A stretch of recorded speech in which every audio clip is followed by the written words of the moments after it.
Hello students, good morning.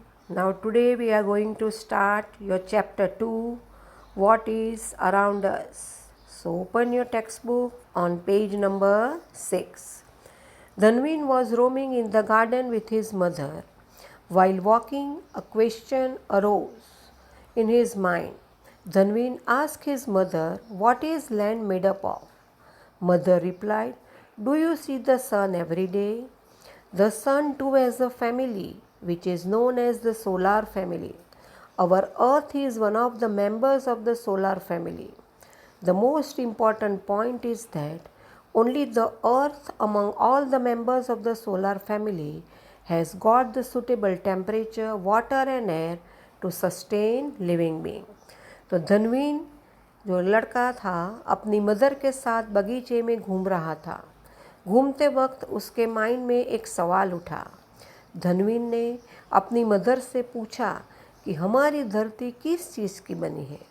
Mother ने जवाब दिया कि क्या तुम रोज़ सूर्य को देखते हो? ये हमारे सन है, उसकी भी अपना एक परिवार है जिसको हम सोलार फैमिली के नाम से जानते हैं। हमारी ये जो धरती है इसी सोलार फैमिली का एक हिस्सा है। जो सबसे बड़ी खासियत है वो कि जितने भी सोलार फैमिली में प्लैनेट्स यानी कि ग्रह है उसमें अर्थ एक ऐसा प्लैनेट है जहाँ पर सबसे ज़्यादा सही मात्रा में टेम्परेचर, पानी और हवा, जिसकी वजह से लिविंग बीइंग जो है वो अपने आप को जिंदा रख पाते हैं। Generally, it is believed that part of sun which has been detached from the sun after the collision is earth. At the time of its origin, it was in the form of a fireball. This fireball started to cool down slowly. Many elements of the earth got transformed into liquid and further into solid. तो माना ये जाता है कि सूरज का वो हिस्सा जो भी कोलाइजन हुआ था वो सूरज से अलग हो गया था, वो अर्थ था। जिस टाइम पर उसकी उत्पत्ति हुई उस टाइम पर ये भी एक अग्नि का गोला ही था। धीरे धीरे ये फायरबॉल अग्नि का गोला ठंडा होने लगा। बहुत एलिमेंट्स जो अर्थ के थे वो लिक्विड में रूपांतर होने लगे और कुछ सॉलिड फॉर्म में ठंडे हो गए।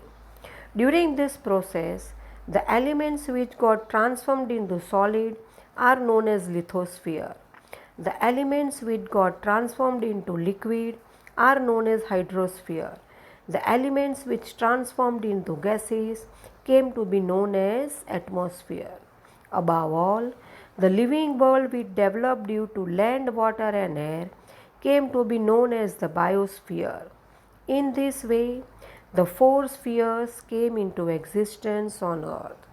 So इसी प्रक्रिया के दौरान एलिमेंट्स जो सॉलिड में कन्वर्ट हुए थे उनको लिथोस्फीयर कहते हैं। जो लिक्विड में ट्रांसफॉर्म हुए थे उनको हाइड्रोस्फीयर और जो गैसियस में ट्रांसफ़र हुए थे उसको एटमॉस्फेयर कहते हैं। जो भी उन इंसान है जो लिविंग बीइंग्स है वो इस जगह पर जहाँ पर लैंड भी है, वाटर भी और एयर भी है उस पर डेवलप हो पाए हैं, तो उस हिस्से को हमने बायोस्फीयर का नाम दिया है। इस तरीके से जो 4 स्फीयर्स है वो हमारे अर्थ पे एग्जिस्ट हुए।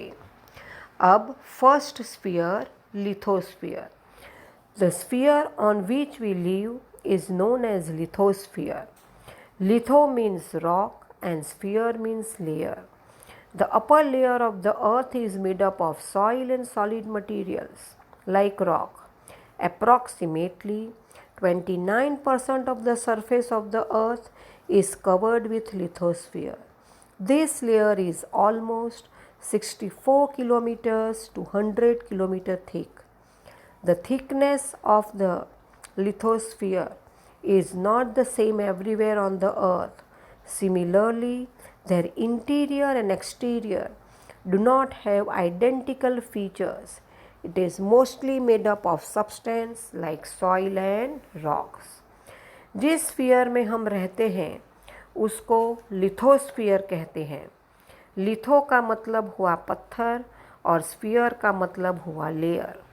हमारी धरती की ऊपरी सरफेस यानी सतह है, यानी जिस पर हम रहते हैं वो मिट्टी की बनी है या उन सॉलिड वस्तुओं से बनी है जिसे हम रॉक कहते हैं।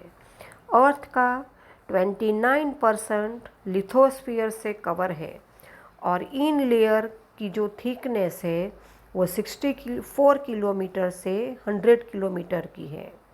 ये लिथोस्फीयर की थिकनेस वो हर जगह पे एक जैसी नहीं होती। इसी वजह से उनको जो अंदरूनी हिस्सा इंटीरियर और बाहरी हिस्सा एक्सटीरियर है, उनके जो फिज़िकल फीचर्स है वो एक जैसे नहीं है। ज़्यादातर ये किस सब्सटेंस की बनी हुई है? सॉइल यानी मिट्टी या रॉक्स यानी पत्थर की। Now page number 7. Landforms like mountains, plateaus, plains and valleys are seen on the lithosphere. The temperature increases as we move towards the center of the earth. The molten rocks in the interior of the earth are known as magma. तो जिस तरह के landform हमें lithosphere को देखने को मिलते हैं, तो ये लैंडफॉर्म है माउंटेन्स यानी पहाड़, प्लेटोस छोटी पहाड़ी, प्लेन्स मैदानी इलाका और वैलीज़ यानी घाटियाँ वो आते हैं। जैसे जैसे हम धरती के बीच में जाते हैं टेम्परेचर और ज़्यादा बढ़ता जाता है। जो पिघली हुई रॉक से धरती के अंदरूनी सतह पे इंटीरियर सरफेस पे उसे हम मैग्मा कहते हैं। There are many gases present in the interior of the earth which rise up with pressure and heat, but the pressure of rocks of the surface of the earth is equally strong. Thus, balance between the two is maintained, so the crust of the earth does not break. When the balance between the two is not maintained, the crust breaks and a volcano erupts. बहुत सारी gases धरती पे अंदर की surface में है जो कि ऊपर उठती रहती हैं प्रेशर और गर्मी की वजह से, लेकिन जो रॉक्स का प्रेशर है जो सरफेस पे वो भी काफ़ी मजबूत है और इसी वजह से दोनों के बीच में बैलेंस रहता है। इसी वजह से धरती की सतह सरफेस क्रस्ट टूटती नहीं है। जब ये बैलेंस डगमगा जाता है तो क्रस्ट टूट जाता है और ज्वालामुखी वॉल्केनो फटता है। Mummy, how is the lithosphere useful to us? Where can we construct our home if the lithosphere is not there? Without lithosphere, how can we get water to drink, agriculture for food, minerals for industries and forest? तो lithosphere हमारे लिए किस प्रकार उपयोगी है? अगर ये ज़मीन नहीं होती तो हम अपने घरों का निर्माण कहाँ करते? अगर लिथोस्फीयर नहीं होता तो पीने का पानी कहाँ से आता? खाने के लिए खेतीबाड़ी कैसे की जाती? खनिज मिनरल्स इंडस्ट्रीज़ को कैसे मिलते?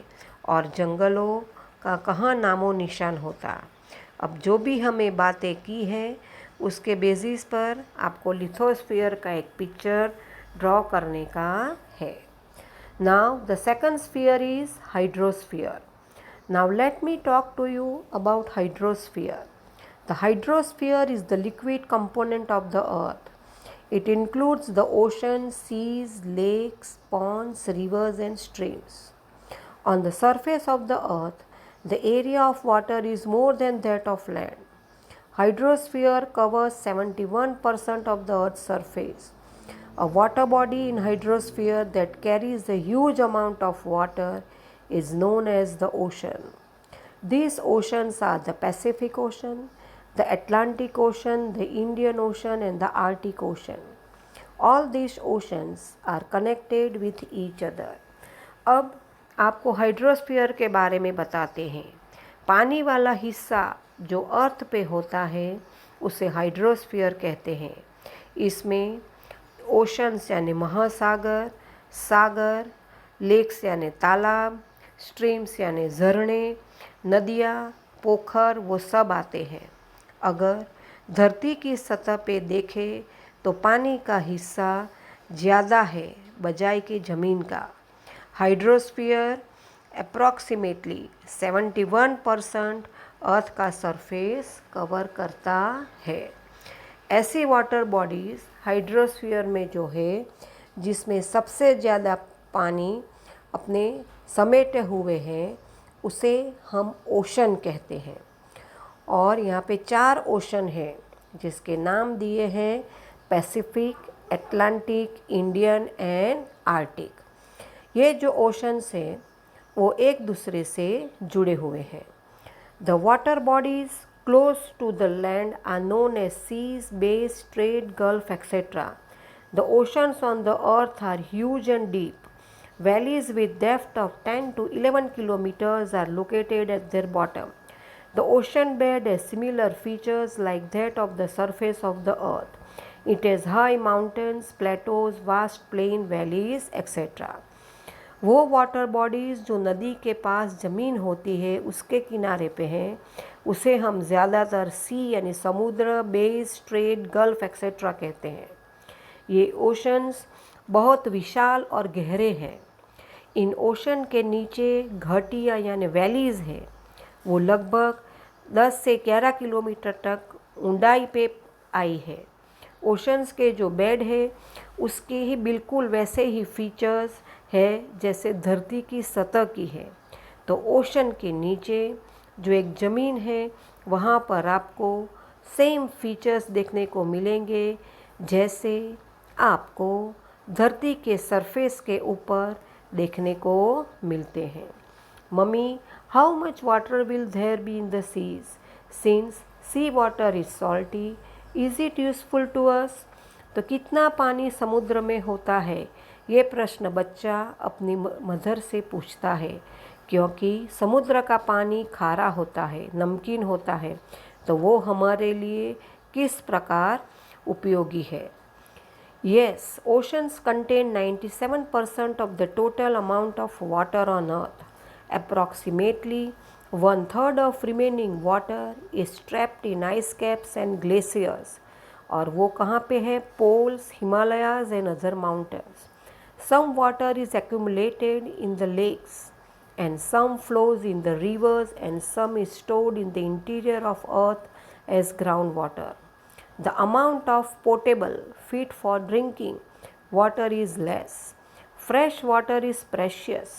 This fresh water is required by living beings for their existence.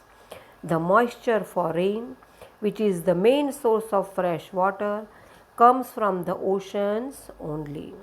तो धरती पे जितना पानी है उसमें ओशंस में 97% पानी मौजूद है।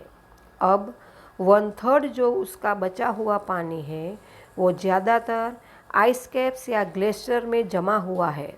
और ये आइस कैप्स और ग्लेशियर में का जमा है तो कहाँ है? Poles, north pole, south pole, Himalayas या तो माउंटेन्स पे। कुछ पानी तालाबों में इकट्ठा एक्यूमुलेटेड इकट्ठा हो जाता है, कुछ नदियों में बह जाता है और कुछ धरती की सतह में स्टोर हो जाता है जिसे हम ग्राउंड वाटर कहते हैं। पानी जो पीने लायक है वो बहुत कम है।